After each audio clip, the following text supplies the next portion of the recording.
আসসালামু আলাইকুম প্রিয় বন্ধুরা, সবাই কেমন আছো? আশা করি সবাই অনেক ভালো আছো। আমিও তোমাদের দোয়ায় আর আল্লাহর অশেষ রহমতে অনেক ভালো আছি। আজকে চলে আসলাম তোমাদের সাথে আরও একটা নতুন ব্লগ শেয়ার করার জন্য। আজকে প্রতিদিনের মতো আমি যা রান্না করি সেটাই তোমাদের সামনে নিয়ে আসার চেষ্টা করি। আজকেও তার ব্যতিক্রম না।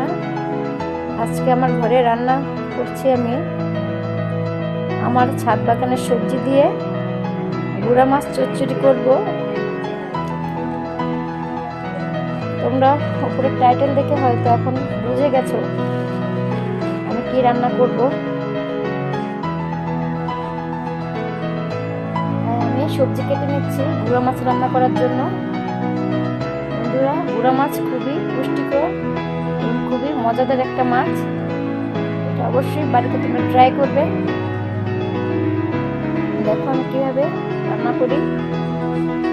দেখো ছোট ছোট চিংড়ি মাছ, সাথে গুঁড়া মাছ, আর আমার গাছের সিম, ছাদ বাগান থেকে নিয়ে এসেছি সিম দিয়ে, টমেটো দিয়ে আর নতুন আলু দিয়ে আমি সব ধুয়ে কেটে নিয়েছি। সাথে গুঁড়ো মাছ, 5 মিশালি গুঁড়ো মাছ আর পেঁয়াজ, কাঁচামরিচ, রসুন সব কেটে নিয়েছি। এখন আমি একটা কড়াই নিয়ে নিয়েছি। এটার মধ্যে কড়াইতে গুঁড়া মাছগুলো নিয়ে নেব।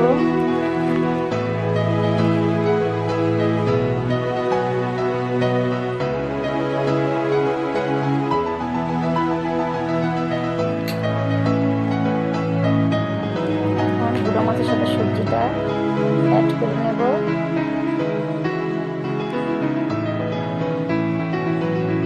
বন্ধুরা, আমার ভিডিওটা যদি তোমাদের ভালো লাগে তাহলে অবশ্যই সাবস্ক্রাইব করে দেবে এবং লাইক করে দেবে এবং বেশি বেশি কমেন্ট করে দেবে, শেয়ার করে দেবে। প্লিজ বন্ধুরা, বেশি বেশি করে সাবস্ক্রাইব করে দিও। তোমাদের জন্য অনেক কষ্ট করে ভিডিও বানাই, অনেক কষ্ট হয় একটা ভিডিও বানাতে বন্ধুরা। তাই প্লিজ প্লিজ সাবস্ক্রাইব করে দেবে, লাইক করে দেবে, কমেন্ট করে দেবে, শেয়ার করে দেবে এবং বেল আইকনে একটা ছোট্ট করে প্রেস করে দেবে। আমি এখন কাঁচামরিচ দিয়ে দিলাম,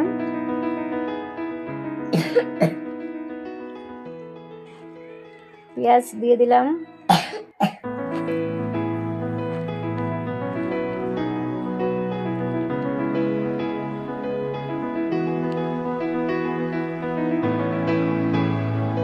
পরিমাণ মতো হলুদ দিয়ে দিলাম,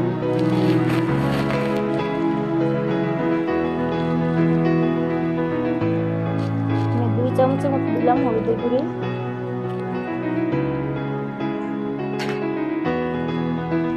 1 চামচের মরিচের গুঁড়ি আর পরিমাণ মতো লবণ দিয়ে নিলাম।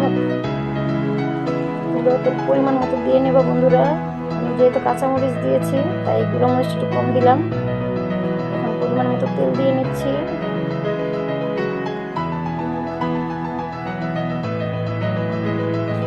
এখন ভালো করে মাখিয়ে নেব। গুঁড়ো মাছটা ভালো করে মাখিয়ে নিতে হবে যাতে মশলাটা ভালো করে অ্যাড হয় মাছটার সাথে।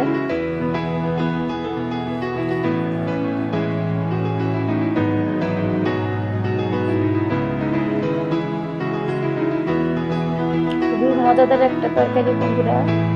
তোমরা বাড়িতে বানিয়ে না খেলে খুবই মিস করবে, তাই বাড়িতে বানিয়ে খাবে অবশ্যই। গুঁড়ো মাছ চচ্চড়ি আমার কাছে খুবই ভালো লাগে। গুঁড়ো মাছ চচ্চড়ির তরকারিটা আমি খুবই পছন্দ করি। তোমরা বাড়িতে অ্যাড করে বানিয়ে খেয়ে দেখবে, অবশ্যই ভালো লাগবে।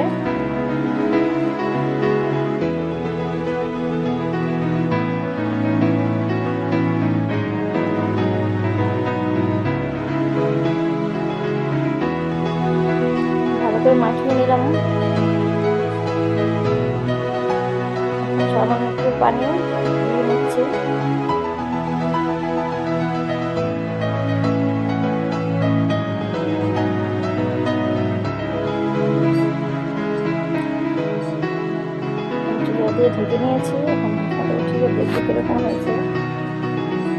অনেক পানি আছে, তরকারিটার মধ্যে এটা পুরো পানিটা শুকিয়ে ফেলবো, তাহলে চচ্চড়িটা ভালো লাগবে খেতে। পানিটা শুকিয়ে এসেছে বন্ধুরা, দেখো তরকারিটা চায়াটা দেখো কত সুন্দর হয়েছে, দেখে বোঝা যাচ্ছে অনেক সুস্বাদু মজাদার হবে।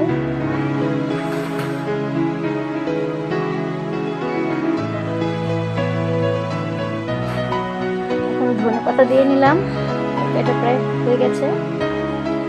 আর পেঁয়াজের কলি দিয়ে নিলাম।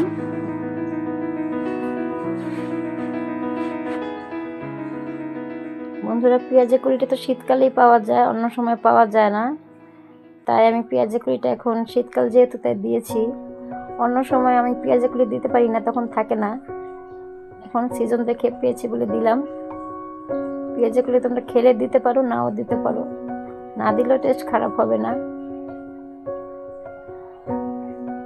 দিলে টেস্ট আর ভালো লাগে।